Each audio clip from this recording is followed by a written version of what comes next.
আমার নাম খালেদ মুহিউদ্দিন। আপনাকে আমি নিউ ইয়র্কের ঠিকানায় কাজ করি। আপনাকে প্রথমে অভিনন্দন জানাই। আপনি জয়লাভ করেছেন। কিন্তু একটু প্রশ্ন করি যে গত সরকার চলে যাওয়ার পর থেকে কিন্তু আপনি বলে আসছেন যে এই নির্বাচনটা খুব সহজ হবে না। যদিও নির্বাচনটা খুব সহজই হওয়ার কথা, আপনার জনপ্রিয়তা, বিএনপির জনপ্রিয়তা সবকিছু মিলে। এখন আমার প্রশ্ন, নির্বাচনটা তো হয়ে গেল, এটা অনেক সহজ ছিল কিনা আপনার কাছে?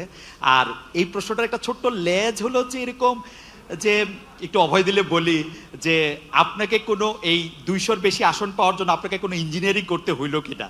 It's like, thank you so much. আপনাকে অভিনন্দন জানাই। আপনি আমাদের আমাদের জনগণকে জনগণকে কনভিন্স করাটাই হচ্ছে আমাদের ইঞ্জিনিয়ারিং। জনগণকে আমাদের যে ইঞ্জিনিয়ারিংটা ছিল সেটা হচ্ছে জনগণকে আমাদের পক্ষে নিয়ে আসা, সেটাতে আলহামদুলিল্লাহ আমরা সফল হয়েছি। আর জনগণকে কনভিন্স করে একটি সুষ্ঠু সুন্দর পরিবেশ এনশিওর করাটাই ছিল আপনার প্রথম প্রশ্নের উত্তর।